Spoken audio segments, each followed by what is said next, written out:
these last few chapters, when we talk about these things and ready ourselves, we need to be ready to witness to the truth of God's Word, as we saw Paul do last week in Thessalonica and Berea from the Scriptures, but we need to be able to do it in a way that's clear to all people.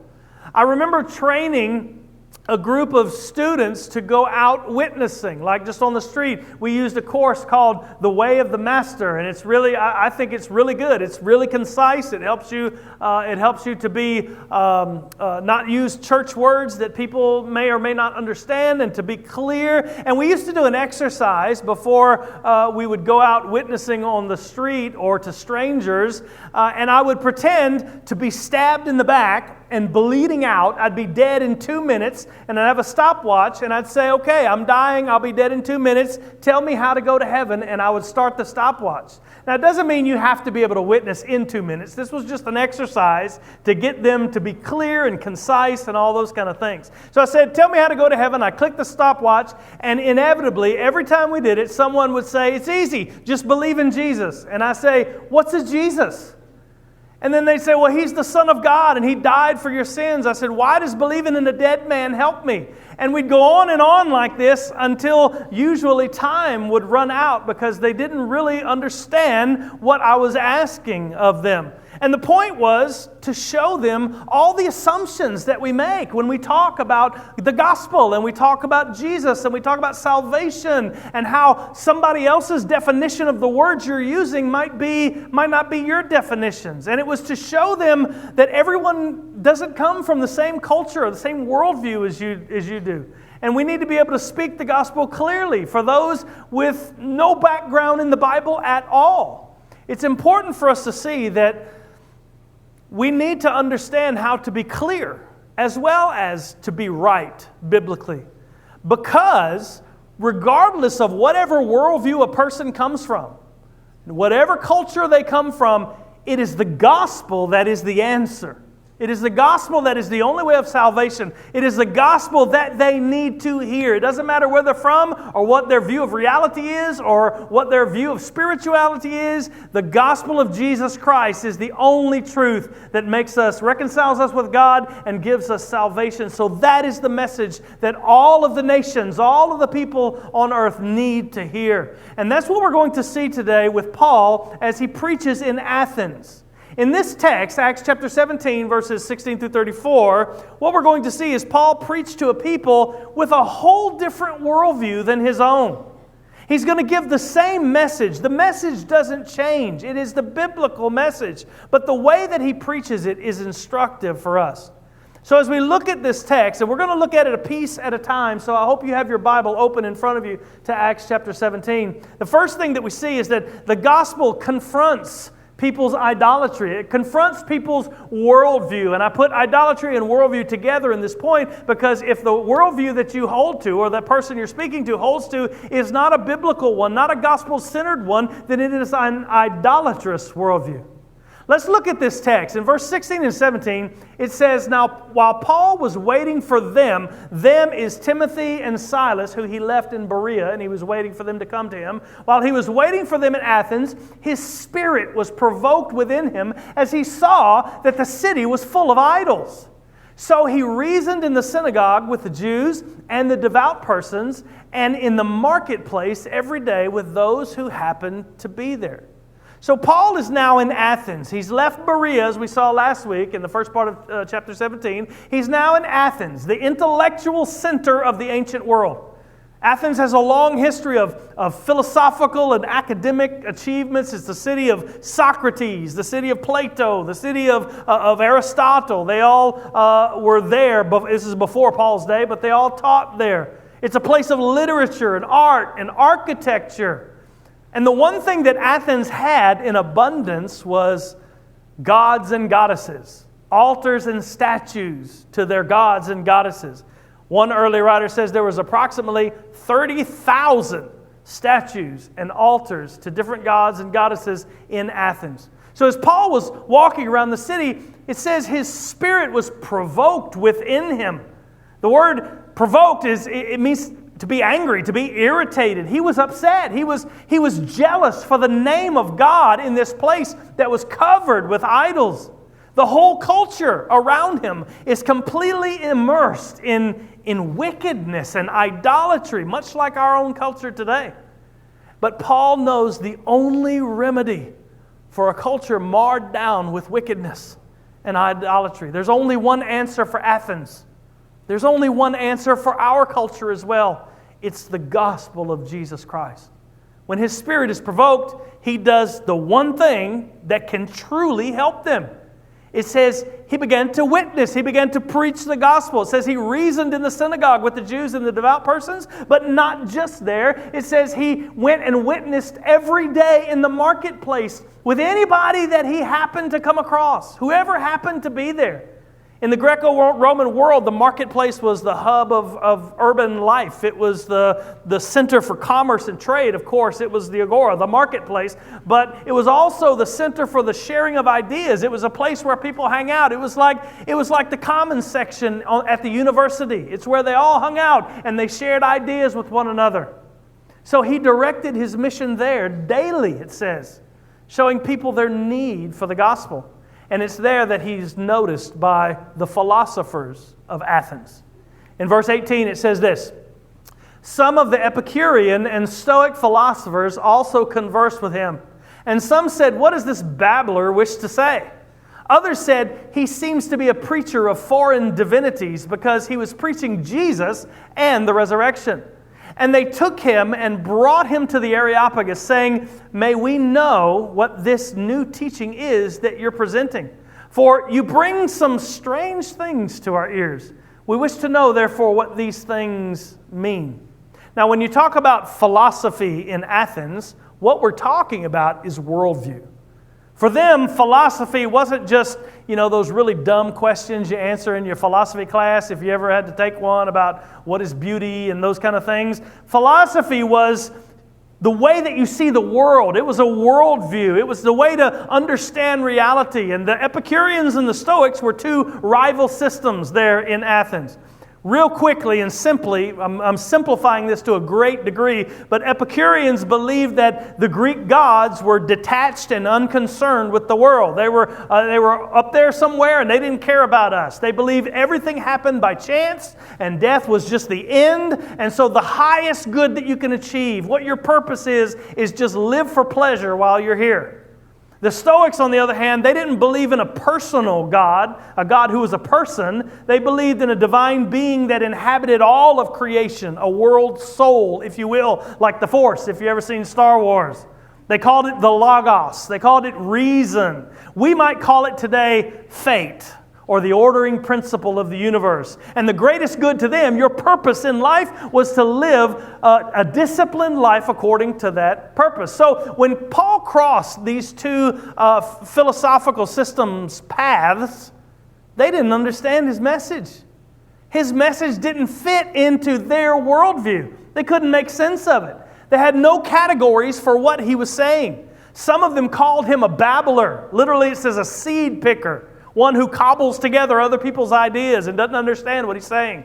Others thought he was preaching two new gods that they were to worship because he was preaching Jesus and the resurrection. The word resurrection is anastasis in Greek, which is also a woman's name. So they thought he was preaching about two new gods, Jesus and this woman called resurrection. And so it wasn't that Paul was unclear about his message. We've seen him preaching through all of the different cities in Macedonia and before in Galatia. He was very clear in his message. The problem was they heard his message from the background of their own worldview. They couldn't make sense of it. But they were interested in it. So they wanted to bring him to the Areopagus. The Areopagus there is where the chief scholars met, the philosophers, the elite academics met, where they held council and they talked about the newest and greatest ideas. They wanted their chief thinkers in Athens to hear Paul's message so that they could make sense of it. And in verse 21, Luke tells us why they were so interested. And this is very instructive for how we understand everything that's come before so far. In verse 21, Luke gives us a parenthetical comment. And he says this, "Now all the Athenians and the foreigners who lived there would spend their time in nothing except telling or hearing something new." They were always after the latest thing. That's why they wanted to bring Paul to the Areopagus and let the big philosophers hear him.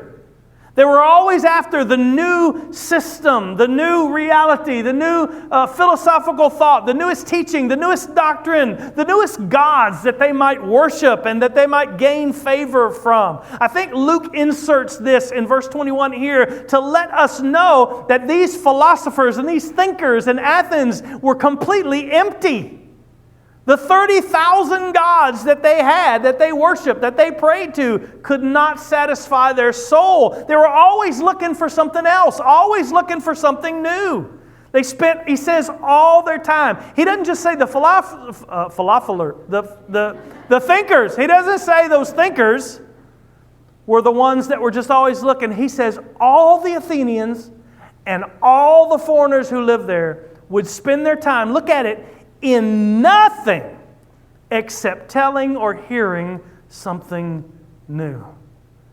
Their gods didn't satisfy their soul. Their grand learning and their philosophy was never enough. They were always looking for something else. They spent all their time doing it.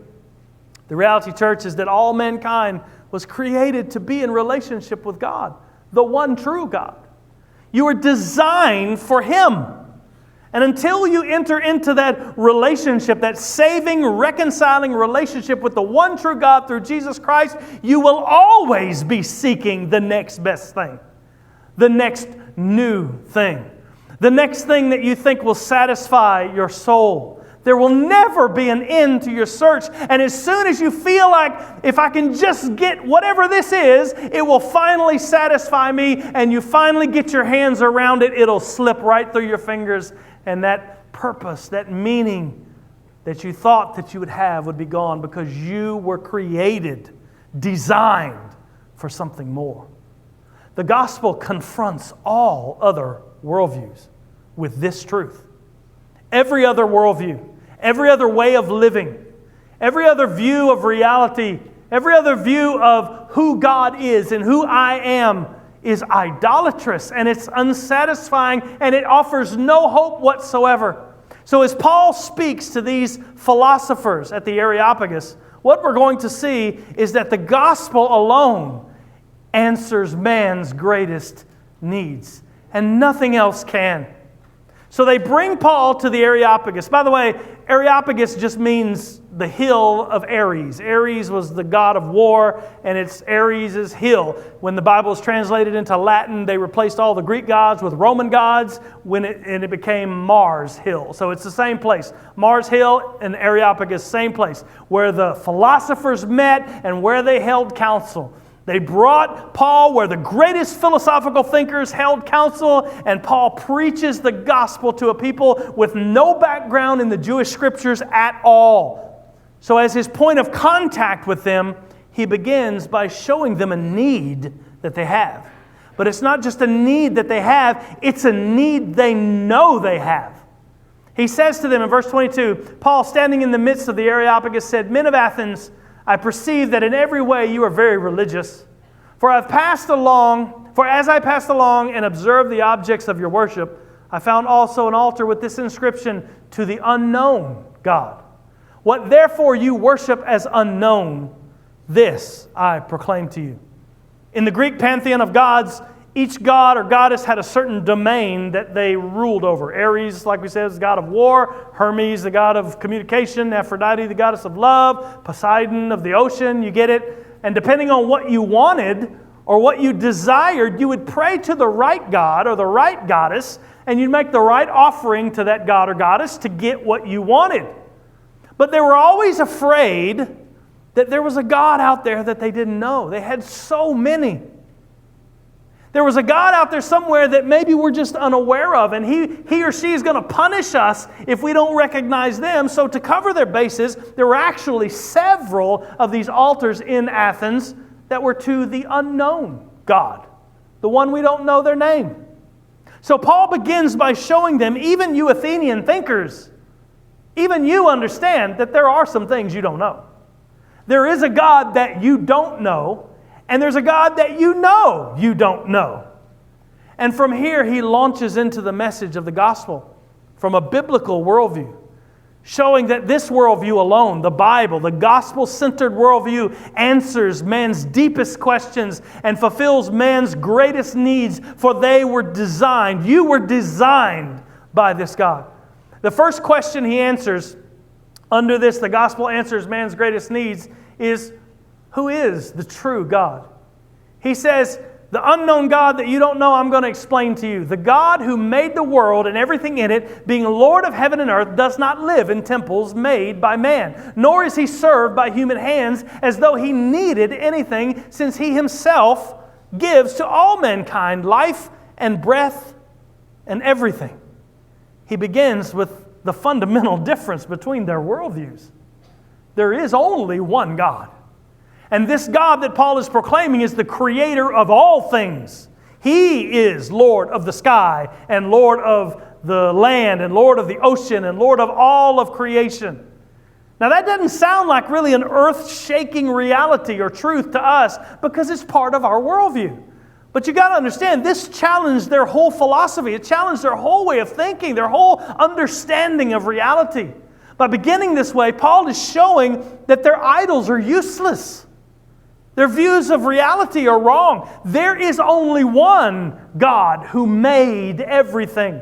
And he says, and this God doesn't live in any of your altars or your temples or all the things that you got around this city.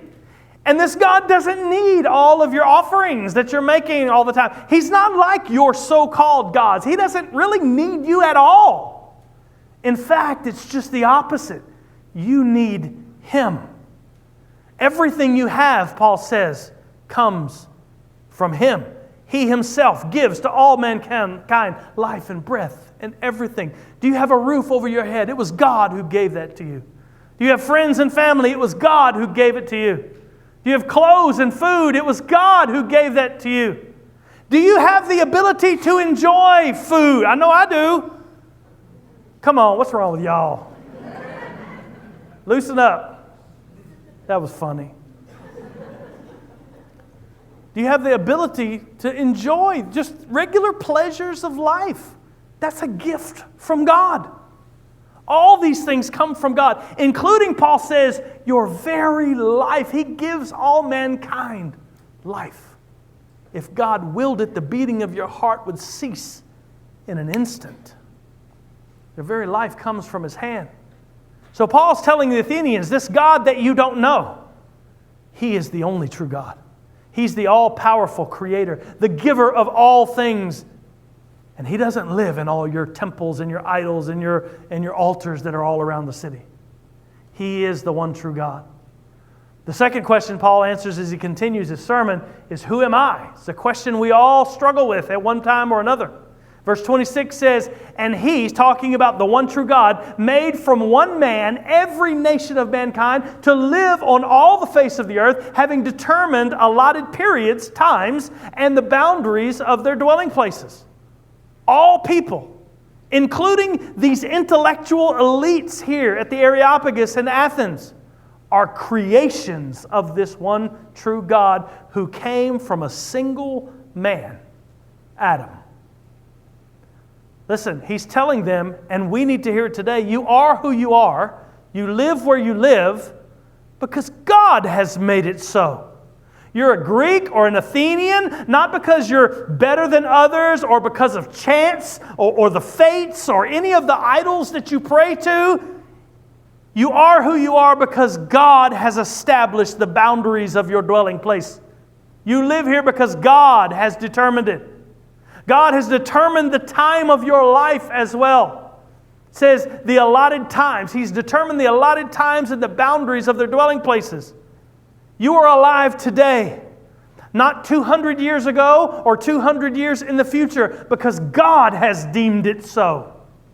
You're not at the mercy of some ethereal fate or some divine principle of reason. You're not caught between thousands of gods that are vying for your attention. You are the creation of the one true God, and therefore you are subject to His will. So the question, who are you? He answers, you're His creation, Mr. Smart Guy in Athens, and you're under His authority. Third question he answers is, why am I here? Now that is the philosophical question of the ages. All people seek to answer that question in one way or another. Why am I here? What's my purpose? He says at the end of verse 26, God has determined the allotted periods and the boundaries of their dwelling place, and then He tells them why He has done so. Verse 27, so that He's done this, that they should seek God and perhaps feel their way toward Him and find Him. Yet He is actually not far from each one of us. For in Him we live, move, and have our being. And then he quotes one of their own poets. Areopagus is his name, if you care about such things. As even one of your own poets have said, for we are indeed His offspring. That's the question, whether you know it or not, or whether you actually grapple with the exact verbiage or not. We all want to know, what's my purpose? Why am I here? The Epicureans had an answer: to get as much pleasure as possible. That's why we're here. Many people still live that way. The Stoics had an answer too. We're to live good and disciplined lives in harmony with the universe, with the Logos. But Paul gives a biblical answer. And it's just as true today as it was when he spoke it. God created mankind, allotted their times and their dwelling places so that they would seek Him and find Him. God is not hiding from mankind. He's not like the gods of Mount Olympus, removed and remote from humanity. If you wanted to reach the gods of Greek mythology, you had to undertake hazardous journeys and complete worthy tasks. The true God is not distant and unconcerned. He's made you to seek Him and to find Him, and He is not far from any of you. He's separate from His creation indeed, but He is actively involved in it. Paul says, in Him we live, we move, and we have our being. He is the source of all we are. He is the source of all we have. And Paul even puts a period at this, giving them a quote from one of their own poets to show them that even being ignorant of the true God, there's something in their own hearts that drives them to this truth. You know, based on the writings of one of your own poets, you know that you are a creation of this God, that you are the offspring, he calls Him, of this God. We are His. We're created by Him, created for Him. And this is the difference. He wants you to know Him. His creation declares His glory and announces who He is. And that's why you are here. That's why He created and allotted the times of your life and the places, the dwelling places where you live in this time, in this place, to be in relationship with this true God. He did so you would seek Him. Feel your way toward Him, it says, showing that, talking about creation, like Romans 1, He's shown you His godhood and His attributes by the things that were made. He created you to find Him, he says. And He is not hiding. He's not far from any of you. That's why you are here. That's your purpose. Jesus said it in John 17:3. He said, this is eternal life, that they may know you, the only true God, and Jesus Christ whom you've sent. Why am I here? It is to glorify God by being in relationship with Him. The fourth question that he asks is the one that we all have to grapple with, no matter what worldview you come from. What does God want from me?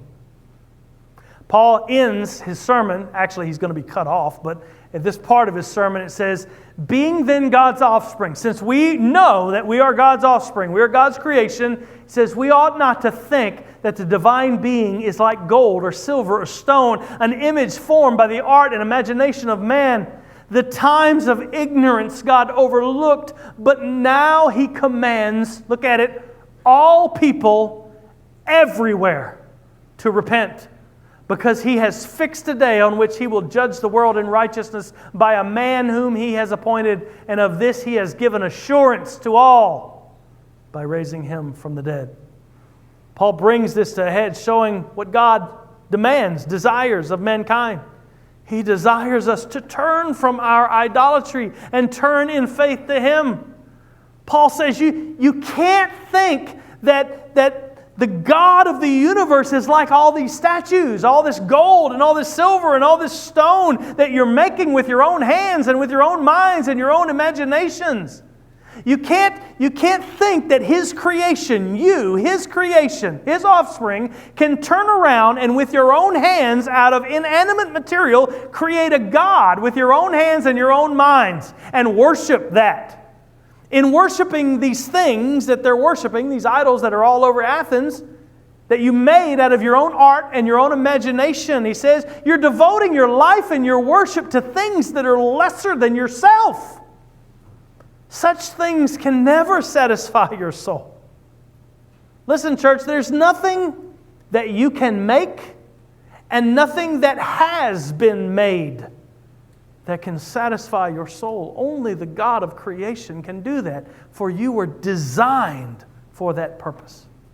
But it's not just that these things are unsatisfying to your soul, they're sinful.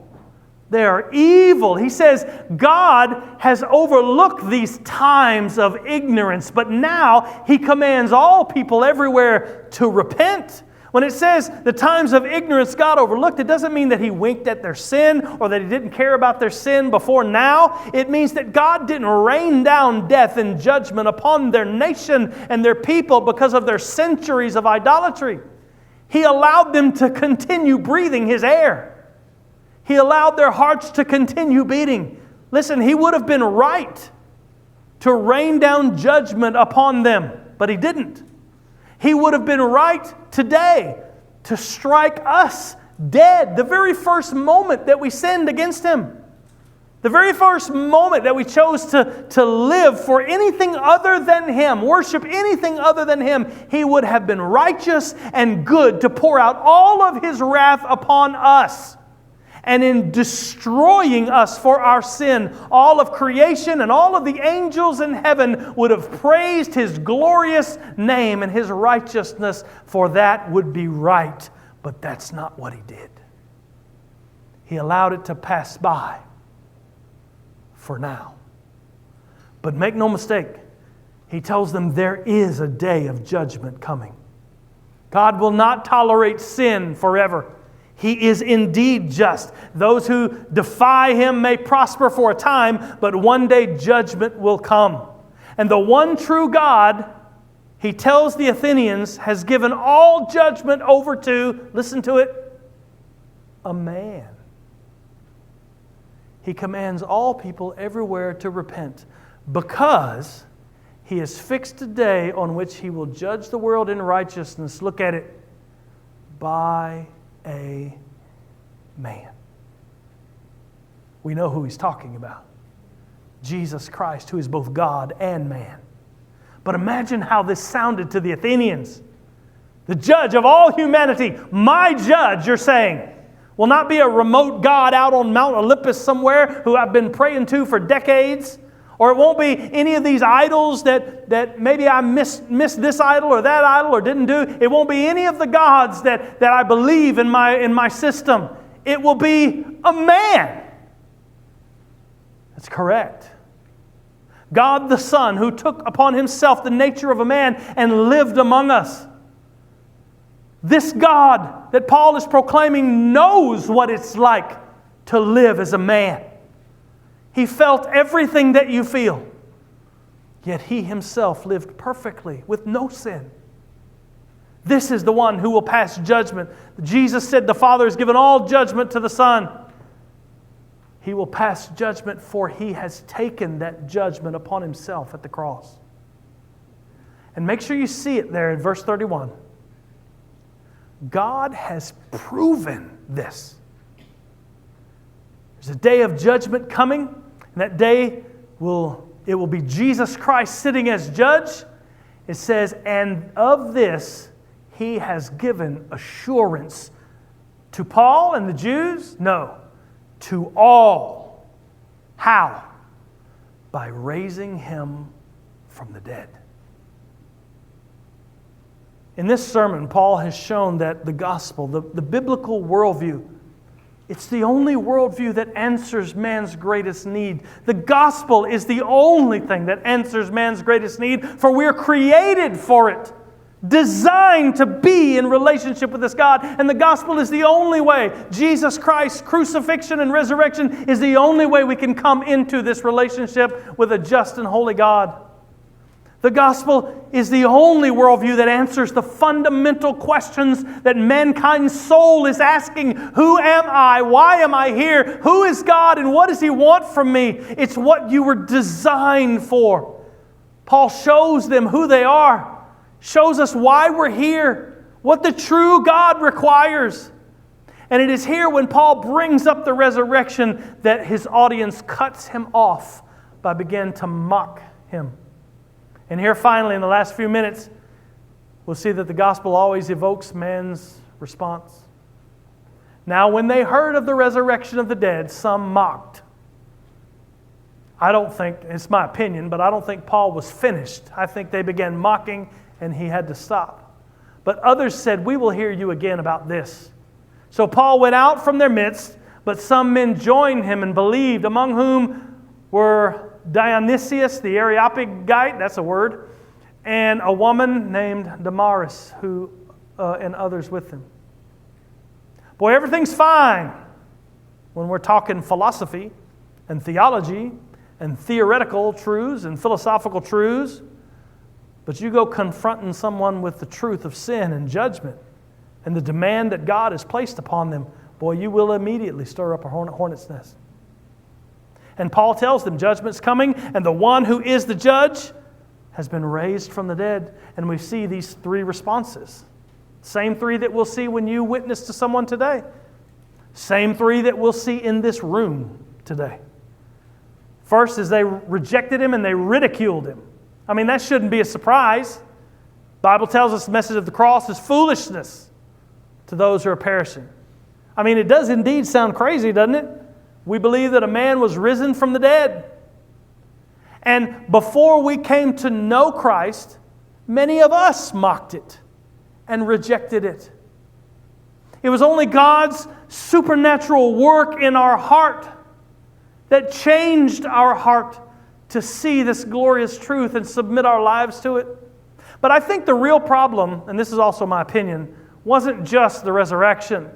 But Paul said the resurrection was proof. It was the assurance that their worldview was wrong, that they were under the judgment of God. They were under God's condemnation, and imminent judgment was coming. He said, and a day's fixed, and He's going to judge the world, and He's given assurance by raising this man from the dead. Boy, it's a whole lot easier to blow off this whole thing as just preposterous nonsense than it is to humble yourself under the Word of God. I mean, this proclamation that Paul gives, it can't stay theoretical. God demands a response from you, from me, from all mankind. He commands all men everywhere to repent, not just to hear the philosophical truths of these and agree with them. God demands that we humble ourselves, acknowledge our sin, our need for forgiveness, and humble ourselves in faith, trusting in Jesus that He is the payment for this sin. Boy, it's always easier to mock and ridicule than it is to see yourself as guilty. So that should be no surprise. Second, others delayed. It says, we'll hear you again about this some other time. They didn't view it as an urgent call. They saw no need, really, for immediate action. Maybe they wanted more evidence. They wanted to talk about it more discussion, to think about it more. Don't really know. But many today say, look, I'm going to wait a little while before I actually respond. Understand, to delay is to respond. It's to respond saying, I don't need to worry about this right now. I got too many other things going on. I don't need to obey God's command right now. I'm not ready to give up my life. I'm not ready to renounce my world and my sin and my whatever. The problem with delaying, and you've probably heard this in many a sermon, is you honestly don't know if you'll have another opportunity. They wanted to hear Paul again, but they never did. Verse 33 says he went out from them and Chapter 18, verse 1 says he left Athens. You don't know if you'll have another opportunity. I know I'm over time. You ought to be used to it by now, so I'm going to keep going. I remember a man that I loved dearly who was not a believer. Was given, 3 months to live by doctors and things, and he was homebound. And I went every day, not every day, but every week, and I would talk to him. Listen, you need to trust in Jesus. I know I do. I'm going to get to it one of these days. Listen, this is urgent. You got. We'd have these conversations, and he never did. And there was one day where I don't remember exactly what it was, maybe an aneurysm, maybe a stroke, something like that, and he was rendered unconscious in the hospital. And he never woke up. He lived for 2 or 3 more months in the hospital. And I remember sitting by his bedside praying, pleading with God, God, just wake him up. God, give me 30 seconds of him being able to hear me or to hear you or to respond. Just wake him. And he never did. You don't know that you'll have another opportunity. But there were some that believed, even in Athens. God did a work in their heart, even though Paul's sermon was cut off. Even one of the intellectuals himself, Dionysius, the Areopagite, he was one of these philosophers. He believed, he joined Paul. It shows us that the gospel speaks to every single person, everywhere, from every worldview.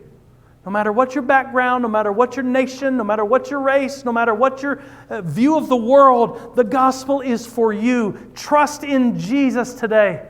You will respond in one of these 3 ways. I pray that God is calling you and moving you to respond in faith in Jesus today. Let's pray. Father, we love you and we thank you for your word. We thank you for your gospel. We thank you for who you are. God, I just pray that you would move in our hearts today.